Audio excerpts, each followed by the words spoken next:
Welcome to the Daily Insider here on Vegas Insider. I am Kevin Rogers, and today, Friday, March 4th, 2022, the final weekend of regular season college basketball. Also, you have a lot of tournaments already underway. Some are starting, and then next week you will have the major conferences get started with their conference tournaments, and then the following Sunday, Selection Sunday. So a lot of college basketball that we're going to hit on. And also, we have a special guest coming up. This should be pretty fun. Devin Walker of MTV, and he is of The Challenge. That show has been on, I saw 37 seasons now. He's going to join us. He's big into college basketball. He's a Massachusetts guy, so we're going to bring him on.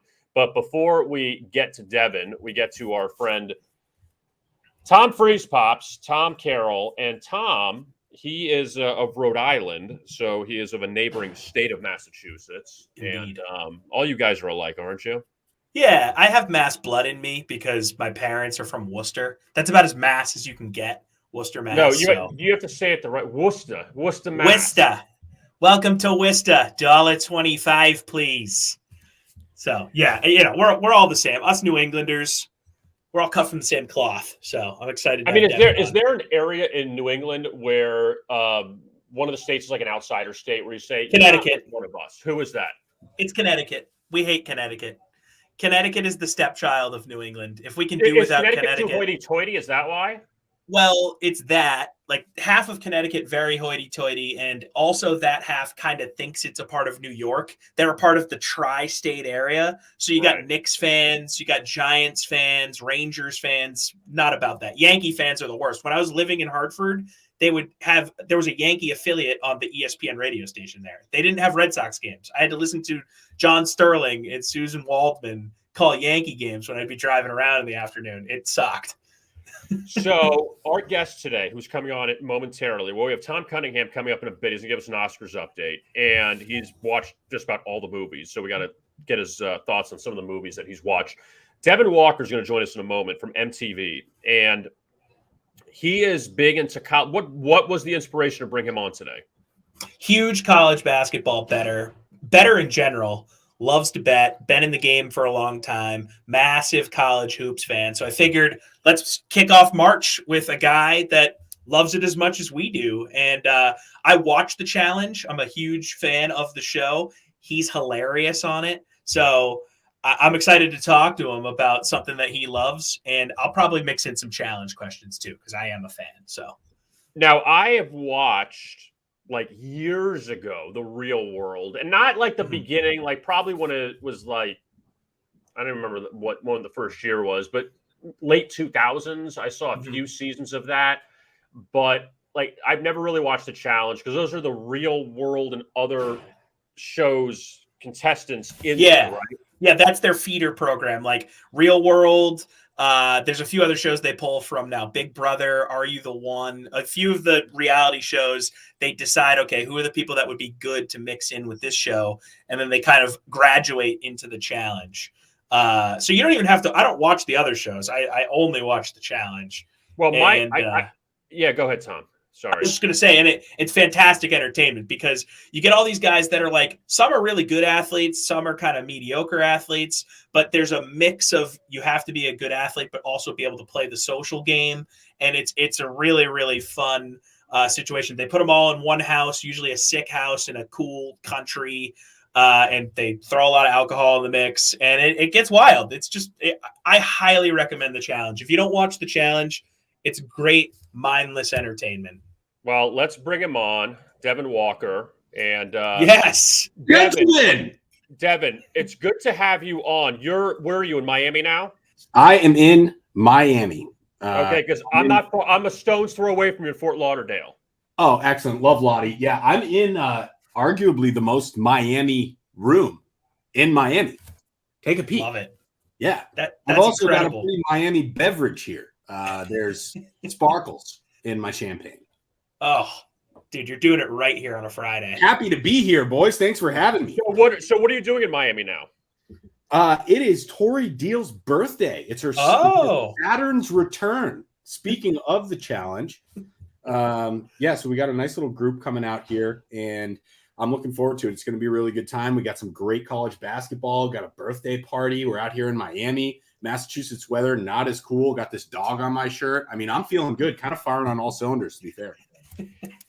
So, Devin, what's the connection with college basketball? You're a personality on MTV. You love college basketball. Where did all that come from as far as you kind of putting that to the forefront here? I mean, I grew up, so some of my first memories are at the Mullen Center watching a Final Four Marcus Camby-led UMass team. And my dad, a good friend of my dad's, was the catering manager for the UMass basketball team. So we got to kind of go in, meet the players. And I was like 6 or 7 at the time, but like remember it vividly and thought it was like the coolest thing ever. Played basketball my whole life. Believe it or not, actually am an athlete. Did play the sport, pretty good shooter. And yeah, I mean, there isn't a game out there that I don't enjoy watching. I like people that are really good at stuff. I like watching them, master their craft. And I love the hunger of college basketball. I love that a team's never out of it. I love that underdogs regularly win. I love the thrill of it. I think it's one of the more exciting, games that we have here.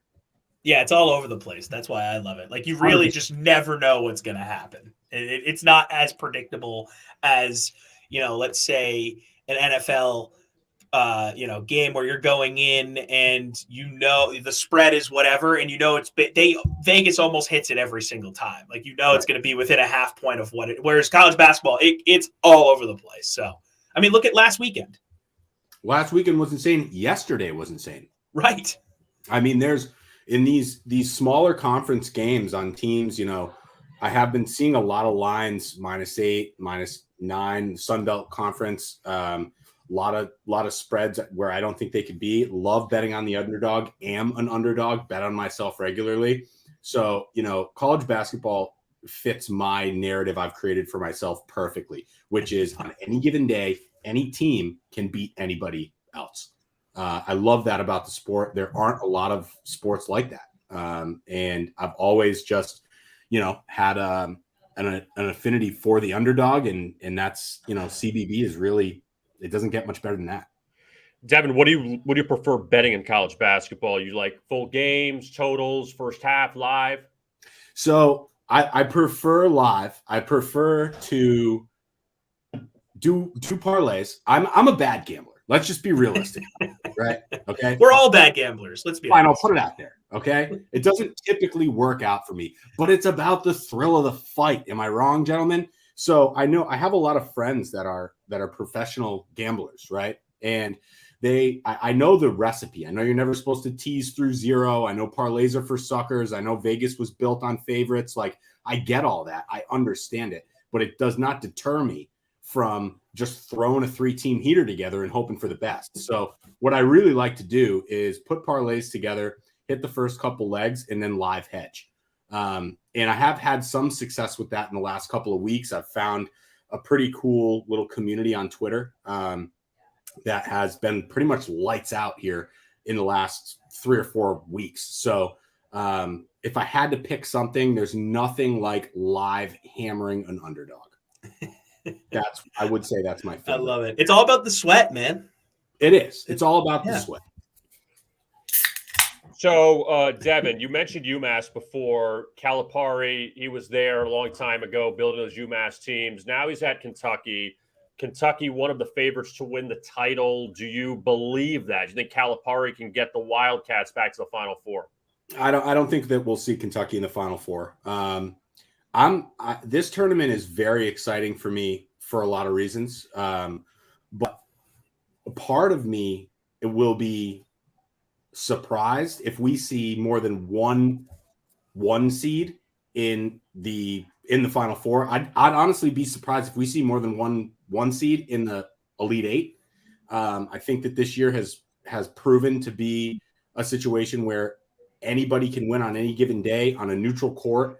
I think that a lot of teams towards the top of that top 10 in college basketball right now are overhyped. And I'm really interested to see what these brackets look like. I've put together I do a big bracket pool every year, winner take all. You do not, if you're not first, you're last. You're just as bad as the guy that came in last. So I'm interested to see the brackets start pouring in once we get Selection Sunday underway. But yeah, personally, I won't be taking many favorites. I just don't think it's that kind of year. Throw a dart at a board. Every team to me has a similar chance. So I was looking at some historical sort of trends before we got on here, and I was thinking about 1 seeds, right? Because you got the teams that are in the mix: Baylor, Arizona, Gonzaga, Duke, KU, and I looked at Auburn as well. Just looking at some futures for possible winners here. 1 seeds since 1990 have won 22 of the last 31 NCAA tournaments. 5 out of the last 6 have been 1 seeds. So, while we're looking at this tournament thinking the Elite 8 or the Final 4 might only have 1 or 2 1 seeds, math and history tells us that one of those teams is likely to win the title. So I think this conference tournament week and a half we're in here, it's going to be important for everyone to kind of keep an eye on this group of teams to figure out which one of those is going to jump out and win this tournament, because 1 seeds win this thing. That's just how it works now. That's a hot take. That's a math-based take. I like it. Going with the math. This though, and just to get back to Kentucky too, the NCAA tournament hates Calipari. Mm-hmm. He will have the toughest road. He'll let you know that he does, by the way. He will 100% have the toughest road, and he will 100% let you know. And even if he doesn't, that psychologically, that's got to be a factor. And I look for teams that can win close games and are mentally tough in this situation. And I don't personally see this Kentucky team being that. Another team everybody loves that I can't stand is Arkansas. I hope Arkansas loses in the second round. I think they're going to be a very good team, but I don't like them. I don't like them at all. And I don't really like Kentucky this year. So, and I hate Villanova. I hate them. I hate Gillespie. I hate Villanova so much. I'm so done with Jay Wright. Just go to the NBA already. I'm done with that. Out of town. So it's going to be a year for me of, I always kind of do this, play with my heart, not with my mind, but especially here because it's going to be such a fun tournament and there will be upsets. I kind of want to find a dark horse and ride it all the way. And if they have success, just have nobody else have a shot. What don't you like about Arkansas? I don't like so I liked Arkansas initially. Coach was in a sling, right? And they're long, they're fast, they play quick. Then they stopped the Barstool guys in the parking lot of the stadium. Okay? The Storm Chasers. Great for college basketball. They wear yellow jumpsuits. Yep. They wear yellow jumpsuits. They get the crowd involved. They storm the court. It's what they do. Arkansas stops them in the parking lot, says, we were going to arrest you if you go to the game. Okay, you lost me forever. If your athletic director is taking that approach to one of the most fun things in college sports, which is the crowd storm, I don't want you to win. I don't. Now, Devin, did you see the Arkansas win over Auburn by chance a few weeks ago? I don't think I saw it. Okay. I mean, I saw the highlights, but I wasn't watching it live. Oh, fine. But the point is, and Tom, I don't know if you saw this, just going back to that one, when Arkansas beat Auburn, and call me, old or whatever, but as soon as the game was over, like the lights went out and the players were still in the court and the students stormed the court. And I said, can you at least get Auburn out of there before, we turn the lights out on all this? It was a little questionable there by Arkansas. And they had all those kids that were mooning people during the foul shots. You guys see that? Yes. I'm all for a good mooning. Don't get me wrong. Have done it several times. Psychological warfare, it does work. Don't have a good can. But, I mean, we got to draw the line somewhere. We got kids' ass cheeks hanging out while we're trying to shoot clutch free throws.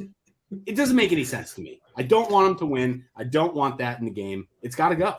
But have you seen Arizona State where they have the what's it called, the curtain, and they had the student. That's baby fun. Comes out I love and other stuff. That's good. I love it. Yeah, I love that. The curtain is clean because there's no one's ass behind it when they open it.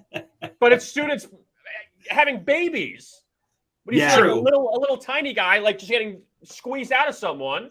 Yeah, there was a little tiny guy getting squeezed out of someone. But it's not real birth, which is key. We're not seeing a true childbirth. No, we're not. That would be disgusting. Yeah, no, not an actual birth. They get creative. I'm all about getting the crowd involved, and I mean that's another reason why UMass hasn't been good in so long, but I've gone to a fair amount of A-10 tournaments. I mean, I've been at big games. That atmosphere, and I go to a lot of Celtics games. That atmosphere is the college basketball atmosphere is unmatched. And it is something that I think needs to be encouraged, but obviously have some sort of guidelines. So, like, I guess where I draw the line is curtain is cool, mooning uncool. So, Devin, before we dive back into some of this tournament stuff and look at the weekend, I want you to fill our listeners and viewers in on some of the stuff that you keep an eye on. Like, I think it's hilarious how invested you are in Hawaii basketball. Love Hawaii. And, yeah, you're all in on betting Hawaii. I'd love for you to talk about that. Oh yeah, sure. So this is something that started with Hawaii football a while ago. Because as I do, you lose a few bets, and you're looking for someone to get you back in the game. Hawaii, latest game there is, right? It comes on. I'm East Coast Massachusetts guy, so that Hawaii game, oftentimes kicking off at 1 a.m. If they're playing a night game there, or college basketball, they'll be playing at midnight and it'll go till 2. A lot of opportunity for live bets there. I've said this a couple times on some Twitters. I don't know if anybody has taken that flight from the West Coast, from California to Hawaii. It's about 6 hours. Now, I've got friends that claim to be jet lagged when they go from Massachusetts to Florida. That doesn't make any sense. That's not an actual thing. But it is an actual thing. I have done that flight several times, California to Hawaii, and that does throw you off. So I love taking Hawaii at home, because it's the latest game available, but also because I do think it is a unique home court advantage that not many other places have, because in college basketball, it's not like we're dealing with the NBA or the NFL where cross-country flights are regular, right? It's that's definitely the longest flight that anybody's making. And to that same point, I typically fade Hawaii when they have to make the trip. 6 hours for college kids, I think that's just a lot, considering they're still in school and it's like they're probably not in a private plane. Like that to me is a factor. So I love Hawaii because they give me a chance to win my losses back, but also I like them because I do think they have a legitimate home court advantage. Devin, when you talk about the crowds and all that, I feel like over the years in the NCAA tournament, it's so dead there. And I get last year it was all in Indiana, so things were different and, there wasn't a lot of travel. But over the years, even pre-pandemic, that it just is very bland. I remember years ago was Boise. You had the crazy court and everything had like a personality. Now everything is just mundane and there's no crowd there until you get further on in the tournament. Because really it takes away any kind of atmosphere there. Yeah, I think the early rounds of the tournament have a chance to really explode this year because of that kind of caged up feeling that everybody has as a sports fan. I think that we'll see a better turnout there than we have in the past. But I think also that as times have changed in general, like I'm just going to I'll just be honest here. I have about a 50% rate of being kicked out of live sporting events. It's 1 in 2. They don't like my style. And there's a lot of guys like me that I think have been discouraged from going to games because they're just going to get tossed. Now, that's another reason why I dislike Arkansas. Kid with his ass is out, still there, probably going to the next game. But, I can't do a little heckling without facing repercussions. I don't know if that's across the board, but I think it could play a factor in crowd turnout overall. And I think that we're, as a society in general, we're relaxing a little bit. I know Fenway Park was incredibly strict for 4 or 5 years. I was at a playoff game last year. They pretty much let anything go. No one was getting tossed from that place. So I think we're shifting. I think people's sensitivity to like audiences are shifting, and we'll start to see a crowd back at this tournament this year. I'd be disappointed if we didn't, because that is the atmosphere of the NCAA tournament, March Madness. I mean, it's burned in my memory from being. Oh, that down goes that. What was that? A whiteboard just fell off the wall. From being a kid. So I do hope it gets back, because those are good memories for people. So looking at this year's tournament, talking about some of the teams that I mentioned that are in the 1 seed mix, talking about some futures that people can take right now on these guys. You got Baylor at plus 1,200, Arizona at plus 850, Gonzaga at plus 380, Duke at plus 1,200, Kansas at plus 1,400, and Auburn at plus 1,000. I took Arizona at plus 2,000 early in the season. They were kind of struggling to start the year, a little slow out of the gate. And I just was like, this team is incredibly talented. I'm going to cash in now. So I got them at plus 2,000 in like early December. So I'm really loving that ticket. Every morning I kind of wake up, I open my Sportsbook RI app, and I kind of smile at it because I love what they're doing. But when you're looking at that mix, or outside of that mix, are there any futures that stand out to you, teams that you're willing to kind of invest in right now and cash in later? I've got some futures that I've sprinkled throughout the year, and a big one, it was probably the worst time to take it, but after Banchero dropped like 30 on Gonzaga and they beat them, I was thinking this Duke team has got a legitimate chance. It's the swan song, for one of the most beloved coaches in college basketball history. I'd be surprised if Duke doesn't go deep in this tournament. I think they've got the horses. I think that they're obviously well coached. That is a fan base that travels incredibly well. And it's like a national team, it's somebody that everybody knows. So I think that there's probably value in a future. I think you were saying they might be plus 1,200. Yep, plus 1,200 right now. I mean, I think there's great value in Duke plus 1,200. I like your Arizona play. Auburn, if Auburn shows up, they are very good. I see absolutely no value in Baylor. I don't think Baylor has it. I don't see a ton of value at, I believe it was plus 380 for Gonzaga. I mean, Gonzaga's obviously a really talented team. They've got 3 of the top 50 players in the country on one team, and they will likely have a 1 seed. So that fits the math that you were talking about earlier. But I just don't think there's a ton of value there plus 380. So out of those, I would probably say Duke, and I could lean towards Auburn as well. I want to watch them play a couple games. If they get hot, and especially in the conference tournaments, and they get into the NCAA tournament, feeling good and looking good, I would say that that's probably got a value. Devin, I heard a stat the other day that Duke had not won the ACC regular season in about 10 or 11 years, which is kind of mind-blowing in a sense. They play North Carolina coming up tomorrow. It's Coach K's final regular season game. Obviously, he's going to have the ACC tournament and the NCAA tournament.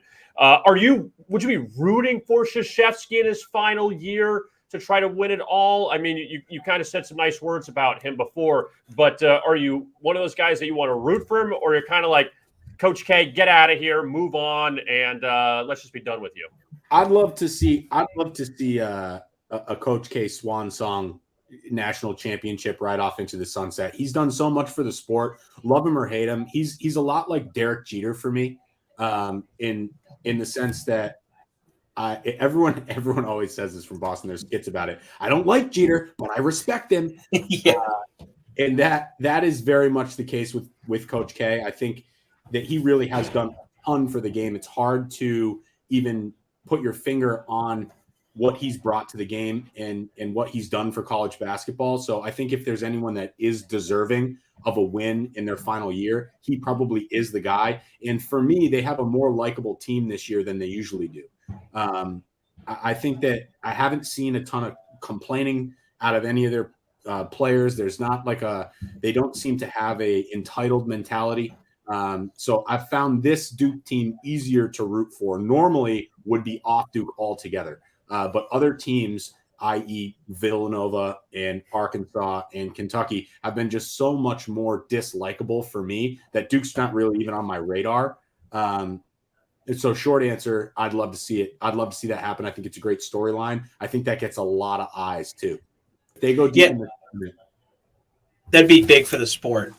Duke hosting UNC tomorrow feels like the lock of the century, though, right? Like Coach K's final game against UNC at Cameron. Like, I might as well just put my future kids' college fund on that. I've heard tickets are $6 figures. No, don't. Come on, Tom, come on. Let's chill out a little bit on this one, okay? Put it in a parlay and then live hedge. Yeah. Hope they go down by 14 in the first half and then hammer the money line. 100%. Yeah. Lock of the century. You heard it here first. Just a disappointed head nod. Well, Kevin is a father, so he, No, there's no college funds. Let me ask you a question, Devin. Are you chasing the beer with the champagne or chasing the champagne with the beer? It's really hard to tell. I haven't even gotten the coffee involved yet. I'm a 3-beverage man. Hey, I'm in Miami, baby. You know that's right. Saying? Were you on the beach? No, we're gonna be we got a house in the canal. We're gonna get over there this afternoon shortly, and then it'll be Speedos and cold cans and probably some fun, some sun, some fun. We got different accessories, little bejazzling jewels and things of that nature. So it's gonna be a good time. Yeah. I got to ask you this though, Devin. We'll talk about. I know Tom's got a lot of questions for you about your role at MTV, but are there young people today? I'm 41. I'm not like that old. I'm not that young. Are there young people today that say, "What does MTV stand for?" I don't think anybody under the age of 24 would have a legitimate answer to that. Although I don't know if anybody under the age of 24 knows much in general at this point. I don't know if you guys have ever seen any of those like interviews at college campuses where it's like who's the president? They're like, I don't know. It's like how many stars are on the flag? They're like, I don't know. So yeah, MTV, if they knew MTV, that would surprise me. But yeah, obviously there is no more music on there. So we might want to change that up. Just call it TV. It's just ridiculousness all day, right? Don't they just play ridiculousness like 14 to 15 times in a row? They throw in the challenge and then it's back to ridiculousness. Yeah, I don't want to bite the hand that feeds me here, but a lot of ridiculousness. Fair amount of it. It's ridiculousness, and it's the Nick Cannon show. Was it Wild and Out, where everyone's just Wild and Out? Yep. Yeah. Wild and Out. Yeah, Wild and Out's got some good humor. I would say actually that I was shocked at this when I first got on the challenge. The demographic the age range that the challenge fans span is really incredible. I mean, I have just as many 50-year-olds that will come up to me in a public setting as 22-year-olds. So whatever the challenge has done, they've done it very well because they have like lifelong viewership and people that are really excited about it. And I know what it's like to be a fan of something. I'm a huge fan of like so much stuff. So I totally get it. And sometimes things are fads or phases in people's lives, but it does seem like the challenge has staying power with a lot of people. Well, I think what the challenge does well is it keeps the interesting people in their universe, right? So they keep a guy like CT coming back year after year. They keep a guy like yourself now, who's a mainstay, guy like Johnny Bananas. Like you end up kind of rooting for these characters. Wes, you kind of follow the drama. And now that all of these people have social media, you can follow it after the season ends, and you can see those beefs continuing. So it's kind of like joining the universe of the challenge when you're a fan of the challenge, that I think makes it fun, and it helps it kind of grow and cultivate that audience. Yeah, accessibility to characters of any sort that you're interested in it just makes it more fun. I mean, we could say the same thing too, at least for me, about sports right now. Like I don't know these guys, but I feel like I do because I follow, half the Patriots on Instagram, right? Like I know what their families are like. Like I know that stuff. It's interesting to me. So social media has a lot of cons, obviously a lot of pros. And I think one of those is getting to break down that wall between, characters that you see on TV and what's going on in their real lives. So CT is not going to be on the next season. It seems like he's talking about like retirement or whatever after he won this past season. He's won a few here in a row. So without CT, feels like the field is wide open, right? I mean, is this the time that Fessy finally can break through, right? I mean, you got to think, coming into the season, that guy, he's probably what, plus 200, plus 300 heading in. Oh, Vegas would get raked over the coals with that. You're putting Fessy at plus 200? That's insane. You look at the guy, he's a specimen, right? I mean, but it feels like the mental game just never connects. Is this the time? Was him getting kicked off the wake-up call that he needed? Nope. Hammer Fessy. No, do not hammer Fessy. There are very few people that can win this game. Barring I guess on a team or as a partner, maybe individual like the last few have been, plus 1,800. Wow. There are very few people that are well-rounded enough to win this game. And it always comes down to, you can typically run a mile.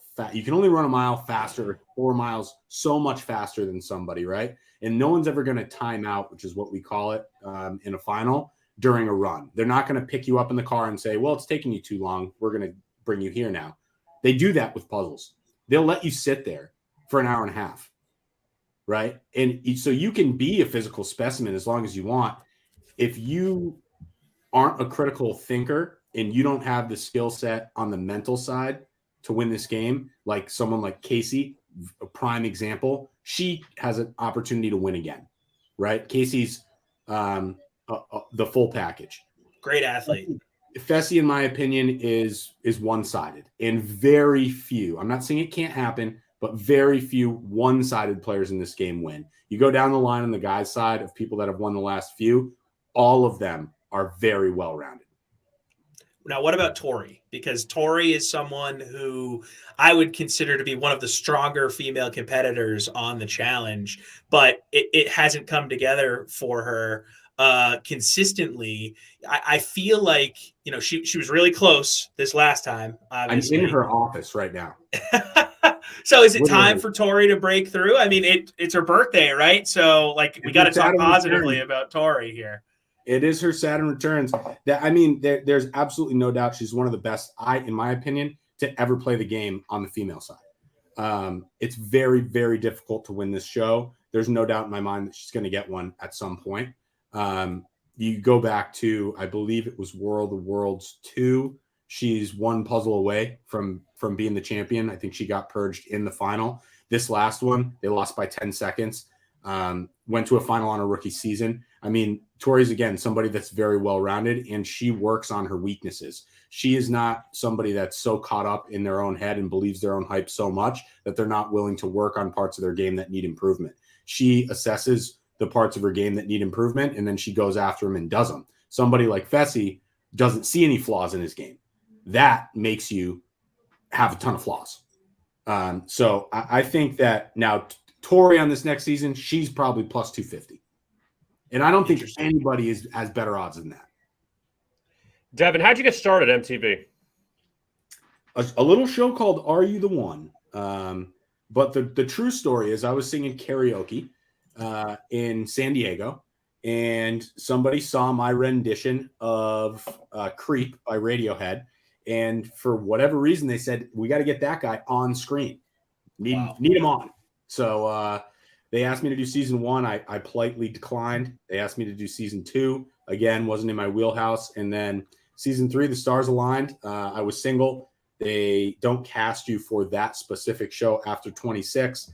I was about to turn 26 like 3 weeks later. And so I signed the dotted line, and the rest is history. Who's your favorite MTV personality of all time? Puck. Puck from San Francisco. Crazy. The original head case. The original, what are we going to do with this guy? I think he's probably a bad guy. He is. I looked it up recently. Bad dude. Okay, bad guy. Yeah, so maybe not my favorite. I don't want to get canceled over liking Puck. But what about TJ? Okay. Come on. But you want to know what? I'd actually take that back. You want to know who's my favorite of all time is The Miz. The Miz is such a nice guy. He's gone out of his way to, put himself on. I'll just speak for myself, my level so many times and have real conversations. He's set me up at wrestling events, front row, watching him do his thing. Like a very nice guy, very down to earth, really smart guy, wants it. And, I think he's Rushmore of reality TV personalities for me. Big words. What about TJ Lavin here? How can we get him in the top 5? Gotta love TJ. Gotta love TJ. TJ's everybody's dad. Yeah, and in big Las Vegas Raiders fan, and I'm a huge Raiders fan. So also love the McDaniels coaching hire. I got my offensive coordinator from the Pats head coaching my Raiders now. I mean, heads up. So yeah, I love TJ Lavin. Love love that he's somebody. Very few people ever in my life have I wanted to, I don't know if impress is the right word, but make proud.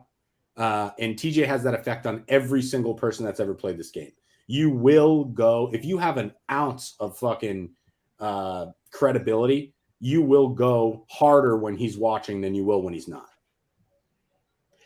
Well, Devin, we appreciate you spending a few minutes with us. Actually, it was like 30-something minutes, but we say a few, whatever. It's all the same. Absolutely. I'm happy to be here, guys. I appreciate it. And I think this tournament's going to be very, very interesting. I am looking forward to it. And I will make sure to be publishing my picks so you can either tail or fade. The decision is yours. Honestly, depending on the game, you probably got about a 50-50 shot with that. So those are the odds, and you got to kind of decide what's it going to be. But I will say I've been getting intel from some pretty good gamblers, and I like my position heading into the early stages of March. Follow this man.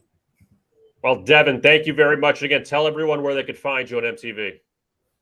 MTV Devin Walker on Twitter, MTV_Devin on Instagram. I have been publishing all my bets on Twitter. You can follow. We've got some cool spaces on there. Join in. If you got any hot takes, pop in, let us know. Gentlemen, Kevin, Tom, really appreciate you guys. Vegas Insider, thank you for having me. And I'm looking forward to everything that the madness will bring us.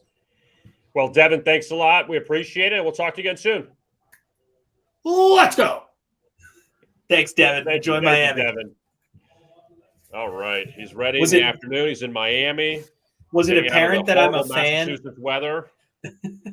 Was it apparent that I was a fan of the show, the challenge there, Kevin? You are a fan. You fanboyed it. I fanboyed a little bit. I really did. But you know what? You get a guy on from the show, the fans want to know these things.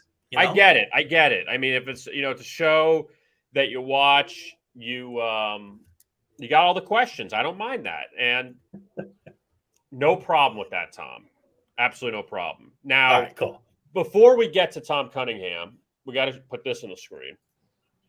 Yes. You know who that is, everyone. Tom will tell us now. That is Milo. Milo is a Cavapoo that my fiance and I will be picking up on Monday. He is coming to the East Coast from Kansas City, and I'm actually in New York City right now. That's why it looks like I'm in a phone booth. Milo Carroll, there he is. His middle name is going to be Andrew. if you want to add that in there, Kevin. Milo Andrew Carroll is joining the family in Rhode Island. So we're very excited. My fiance could not be more excited. It's the happiest I think I have ever seen her in our time together. It's going to be awesome. So for those wondering what a Cavapoo is, it's half what's that King say Cavalier. about you? And what's that say about you? That if she's like happy to see the dog, but not you. Dog lovers, they love dogs. I'm a human. Well, and also, Tom, you have to tell the audience too what you told me before the show. This is your first ever dog that you're owning. Yep, it's my first dog. So I'm going to be a huge novice. She's a pro. She's had dogs forever. So I'm going to have to prepare for the regular walks and the feedings and making sure the dog is in a quiet place when I record things and just accounting. That's what's about going to an office. I don't have to worry about it. Right.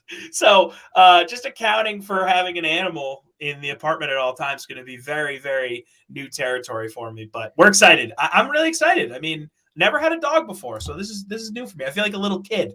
Do you have tile or carpet mostly? It's mostly hardwood. So okay, fine. Okay. Yeah, right. that'll be huge for us. So okay. We'll see how it goes. I mean, I think it's going to be great because my fiance is going to just absolutely crush it. So we're good. And I hope she's watching so she saw all of that praise I just gave her. So score one for me. Let's bring on our Friday guest, Thom Cunningham, to talk more about the Oscars, considering the fact that the Oscars are soon coming up. Tom. What's up, Tommy boy? He's muted. Microphone on, Tom. Tom, he's still muted. There you go. No, I'm good. Sorry. What's up? All right. Dude? Welcome back. And your goal is to watch every single movie nominated. My goal is to win some bets. You watched a couple of more movies this week. What did you see? Well, the big ones that stand out, I saw Power of the Dog, Licorice Pizza, probably the top two that I was able to get to this weekend.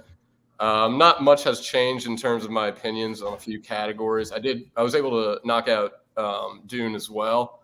I have a feeling that movie is going to win more awards than any other movie at the Oscars this year. But other than that, nothing's really changed. The odds have changed after the SAGs this past weekend. I know we were talking about Jessica Chastain at 5-1 odds to win Best Actress. She won the SAG. She's now plus 115. So if you got on that, more credit to you for hopping on those odds early. I think the value now is with Nicole Kidman.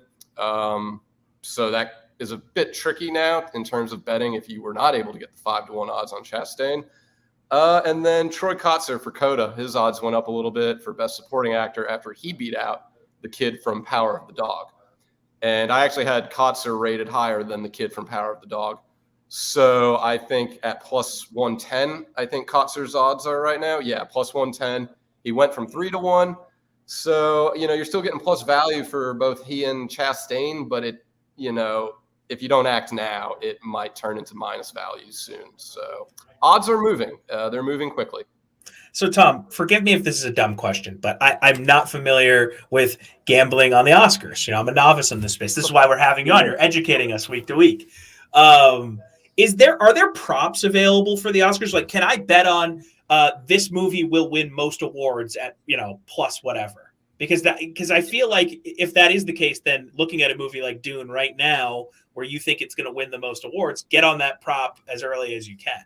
If that exists. It typically depends on the book. So DraftKings won't. BetMGM will.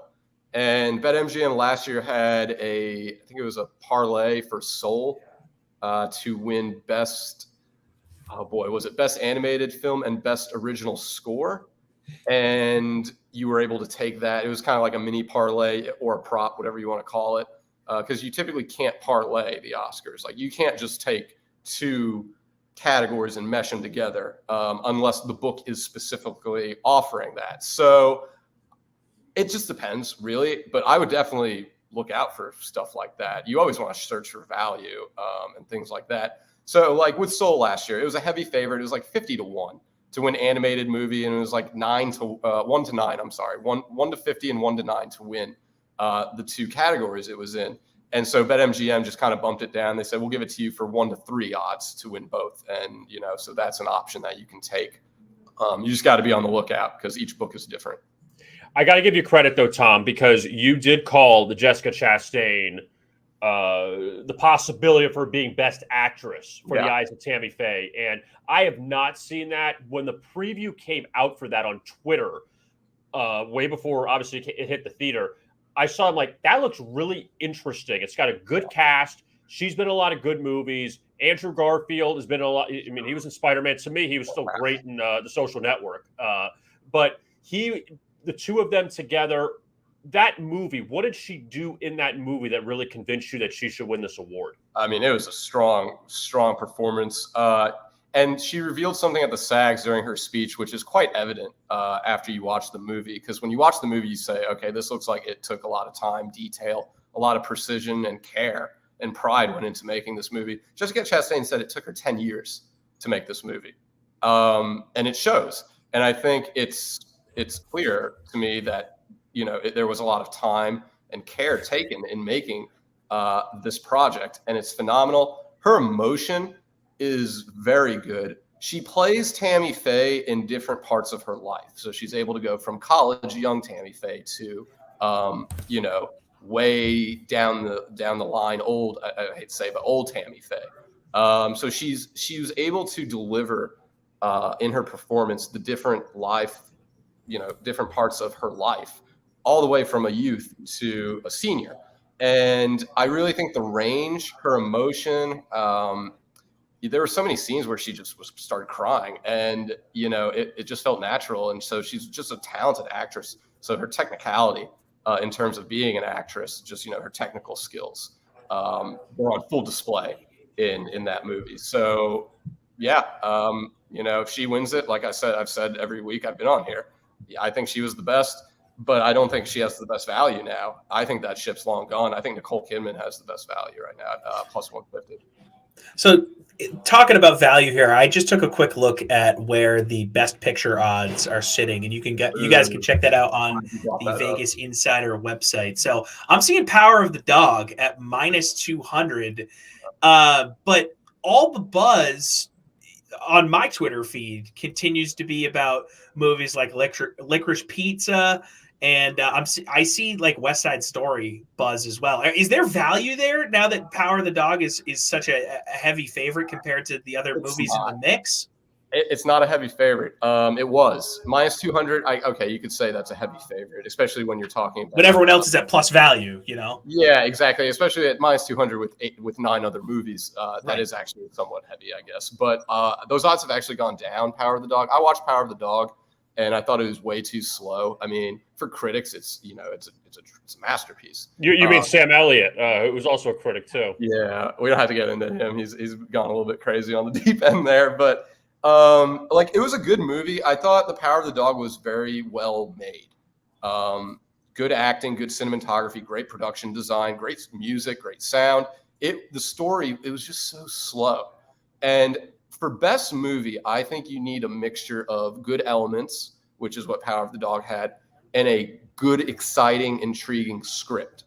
And The Power of the Dog didn't do that for casual fans. Like I said, if you make movies, it was probably you probably loved the movie. It was beautiful or whatever. But in terms of engagement for casual viewers, it doesn't even come close to doing that. So I think minus 200, I wouldn't pay that at all. We've seen 1917 as the favorite at minus 200, and Parasite beat it because 1917 was literally just a kid running across running the whole Which time. I enjoyed the movie, but yeah, when it goes to best picture, you have to think bring both, bring the theatrical and filmmaking elements that the professionals like, while bringing a story that engages casual viewers.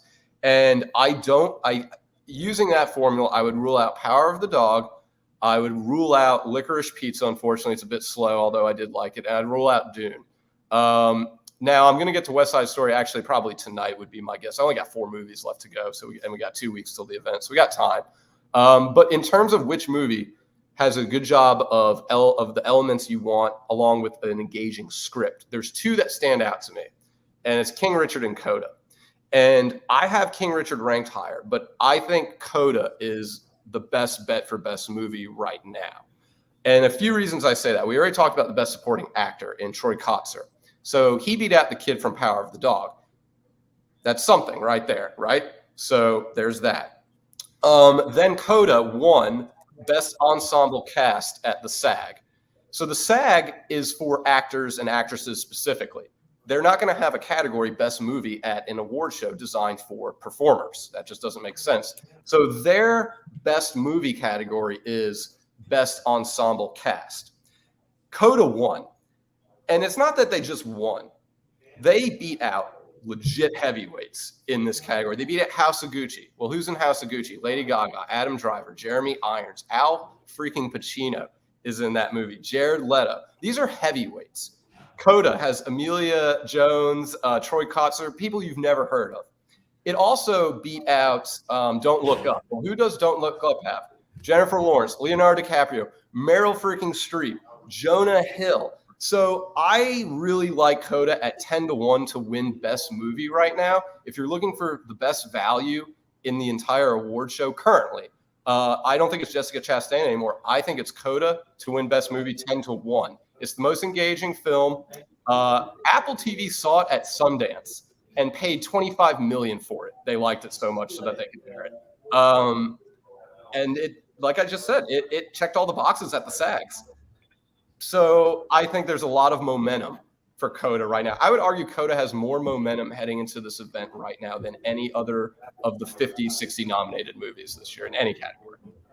Now, Coda, for people that don't know, it's about a girl that she's hearing and her family is deaf. So she has to obviously try to communicate, and she's a singer. She's trying to communicate with her family, and you have that, you have that going on. So that look at Marlee Matlin, who's been in a lot of things over the years. She's in it as well. So great actress. Yeah. So it's definitely. And I asked Tom, and I said, "Where do you find it?" It's Apple TV. So that's where you got to find this movie.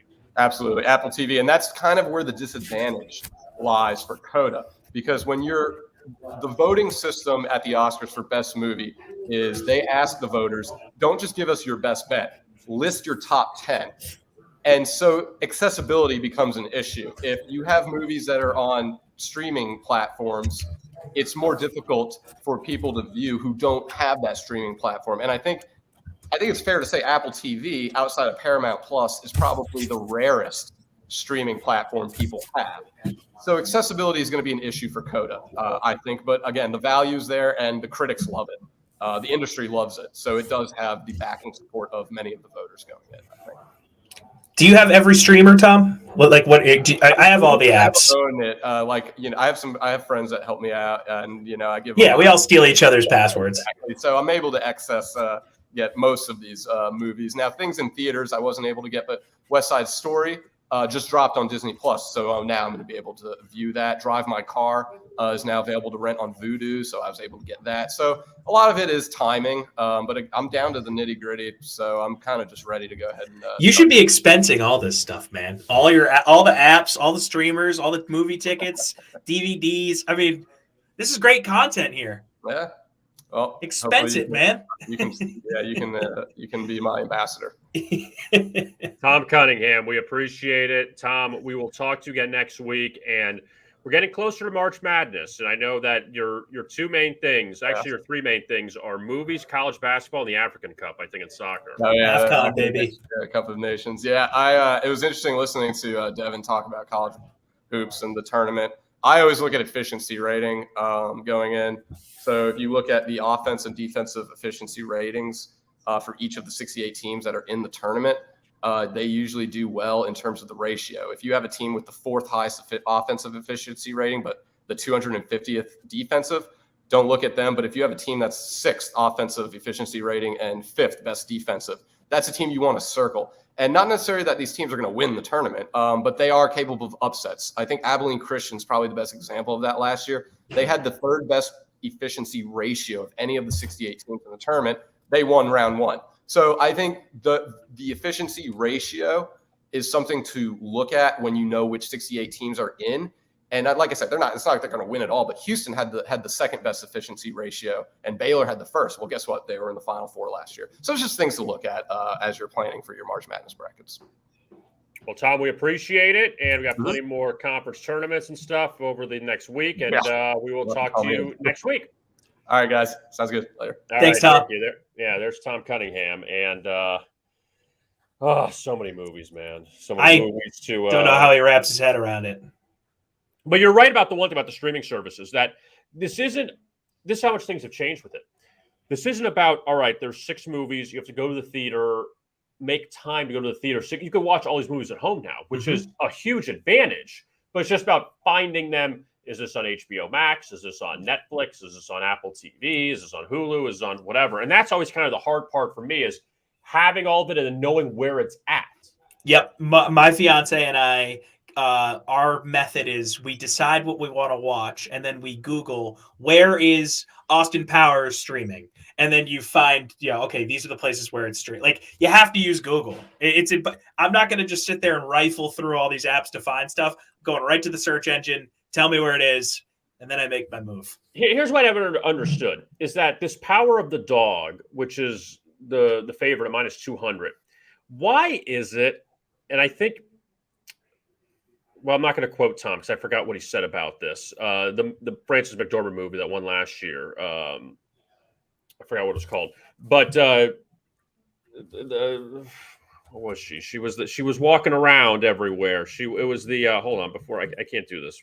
Nomadland. Nomadland. Okay. There you go. Okay. Why is it these just like everyone's criticized this Power of the Dog as far as being slow? Why is it that the slow developing movies, why can't it be like, I'm not saying like a comedy or something, but something that's got a little bit more movement to it with it? It's always going to be something that's like just slow developing. Do you see the cinematography? You see, like, get to the point already. Yeah, so I saw, and I forget if we've talked about this on this show, but I saw Sean Fennessy from The Ringer say this on Twitter, a few weeks ago, within the last month or so, that the Oscars really needs to do a better job of including the quote popcorn movies in the mix for Best Picture. Like, what's the movie that everyone in the world has seen over the last 3 months? Spider-Man, right? Everyone loves it. Everyone keeps seeing it. I haven't seen it yet. You haven't seen it yet either. But people are obsessed with that movie. Why wouldn't the Academy throw, some of these actors and the Spider-Man, the movie, in more of these categories, make it a nominee, just so there's more people interested in the show. They don't need to necessarily win everything because it makes the most money, but they're kind of like not phasing people out, but it's almost like they're discriminating against the non-film snobs. And then I don't want a freaking Western. I don't want a Western as the one. Like you and I aren't as interested. I don't know. I just look, and I don't know if I told just Tom or not, but I don't read reviews. If I want to see a movie, I'm going to see it. If you say to me, "Oh, I read this review, it got 25% on Rotten Tomatoes," like, I don't care what I want to watch it. I'll watch it. I'll make the determination. If I think it's good, okay. If I think it's bad, okay. But I'm going to say, well, because so and so said that Dune wasn't good. No. If I feel like seeing it, if I like some of the people in the cast, if I think the storyline. Now, here's another one I would throw at you. Very few movies in my life, I went into the theater not knowing what it was about. Do you want to go into a movie knowing what it's about and seeing it, or saying, like, I don't really know what it's about, but let's just see what happens? I typically like to know what it's about ahead of time, because that kind of helps me determine if I'm going to go see it, because there's certain topics that I'm just not interested in. So I usually look for the actors and actresses that are involved. Maybe it's a director that I like if Quentin Tarantino puts something out, I'll go watch a Quentin Tarantino movie, regardless of what it's about. But generally speaking, it's actors and actresses and, the topic of the movie. Like, for example, Social Network. I didn't really care who was in the movie, but I knew it was about Facebook, and I was a Facebook user, so I wanted to see Social Network. So, topic matters to me, but I kind of respect your tact on this, Kevin. Like, I don't really care what the movie experts think, because I'm not going to let them decide for me what I'm going to watch. And I have a buddy that also avoids trailers. Like at the end of a show, if they're like next week on whatever, he'll turn it off because he doesn't want he's strict about the spoilers. So it's blank slate every single time. I respect that move. I want to say a quick story before we get here about Social Network. So when the preview came, or when you knew this was going to be a movie, I'm like, I don't want to see a movie about Facebook. It just came out. Like, I'm not kidding, Tom. I've lost track of like decades. I say 2000s. I mean, I include like, 2000s, whatever. This century, I guess I'll say that Social Network's one of the top movies of the century. Easily. I mean, it is so well made, Mm-hmm. and the story is so interesting how it goes back and forth. And at first, I was kind of like, I don't want to see a movie about Facebook, because, for instance, Walk the Line with Joaquin Phoenix was Johnny Cash. Mm-hmm. I was not around for that, so I'm like, oh, okay, it's interesting. Or even like Ray, which was unbelievable. Jamie Foxx, A+. movie. I wasn't around that, so I want to see that. But this, you're kind of like, I was around for this. I don't really why do I have to see this? But that's not true, because now you're seeing the behind the scenes and how it all started. And Aaron Sorkin said something one time on an interview, or whatever it was, because of the newsroom. He said the one thing about the newsroom was that I want to show the story to the people, and the people in there responding to it for the first time, where you already know what happened. And we're seeing everyone being like, oh, you see this story, you see this, you see that. Everyone talk about it, like, oh, it's the same thing with the Facebook movie, where we knew about it, but now we're seeing all this stuff. You see them talk about it, like, oh, that's like when Justin Timberlake has the famous line, there's about the Facebook. It's not called the Facebook, it's Facebook. And he's like, take away the. You're like, oh. Yeah. It's okay. Watching the sausage get made is sometimes pleasurable. A lot of times it's not, but sometimes it's good to see that stuff getting, shoved into the casing. And that's what that was. And also Aaron Sorkin, and I'm sorry for that gross analogy there. Aaron Sorkin's what's going another on behind guy. You? What was all that noise behind you? People just walking back and forth. I'm in this shared workspace. I don't know if you guys have ever heard of WeWork. So it's like a place that people can go, communal workspace for remote workers. Good Wi-Fi, good setup. So that's why you're in a confessional booth. I mean, it is. It's honestly, it's like a phone booth. Oh, okay. So, okay. But no, Aaron Sorkin's another guy that anytime he does anything, I'll watch it because he's fantastic. West Wing, one of the greatest shows ever. Never seen an episode of The West Wing. Oh, dude. So I know. That's dive in. Where I know. I just never.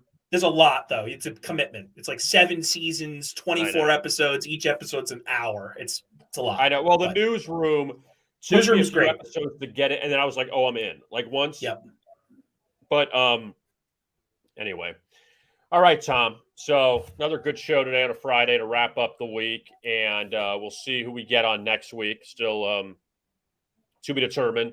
But I'll tell you something. I really enjoyed Devin. He was really good. He's on MTV. Devin Walker, The Challenge, Spies, Lies, and Allies. That's where I live every day. That was the most recent season that just aired. Devin made the finals. So hopefully this upcoming season, we don't know the theme of it yet, Devin will go all the way. That's my guy now. I got to root for Devin. He's a mass guy, so that's who you want to root for. But very happy to have him on, and thanks to Thom Cunningham for joining us as well. For Tom Carroll, I'm Kevin Rogers. Before we let you go, wait. Who's on the Great Day Nation this week? This past week, we were joined by the great Icky Woods, the Icky Shuffle. I mean, come on. He was fantastic. 44. Cold cuts. Get some cold cuts. He was so good. So he had a lot of interesting stuff to say about the Bengals. Critical of their front office, really. He's, he needs his O-lineman, and he needs them yesterday. So a lot of cool stuff going on there with Icky Woods. Next week, Tony Baselli, the Hall of Famer, first ever Jacksonville Jaguar to make the Hall of Fame. And week after that, Matt Schaub, the guy who held the ball for Morton when he broke the scoring record in the NFL, had an interesting career. Sneaky played 16 years in the NFL, if you guys didn't realize that. So got some cool stuff coming up over the next few weeks on Great Day Nation. Check it out, Apple, Spotify, or wherever you get your podcasts. That Schaub. He was with Texans for a while, too. He had some very interesting stuff to say about the Texans. He was just recently with the Falcons. He retired after the 2020 season, so was very good on the Falcons stuff. Obviously, very familiar with that locker room right now. Very for football fans, and I know we're going on a tangent here. The Calvin Ridley stuff was super mysterious this past season. No one really knew what was going on, and Matt Schaub, who's about as close to the situation as anybody, kind of was in the same boat. So for guys that are in keeper leagues and fantasy, maybe think about not investing a lot in Calvin Ridley this upcoming season. It seems like the Falcons organization is still a little bit in the dark on that. So not to put the good stuff out a few weeks early here, but we recorded with Schaub yesterday and it was super fascinating. So he's Tom Carroll. I'm Kevin Rogers. We'll talk to you again coming up on Monday. And again, check out our YouTube channel at Vegas Insider. Be a subscriber. We would greatly appreciate it. Great Day Nation podcast. You can check that out. The videos. You can check out Stephanie on her videos, as well as to the UFC 272. Check out those videos. Adam Lycosine does a great job with that. He and I previewed some of the big fights. Colby Covington and Masvidal coming up on Saturday. So check those out, as well as the Daily Insider. And again, we'll talk to you on Monday. Have a great weekend. And as always, best of luck with your bets.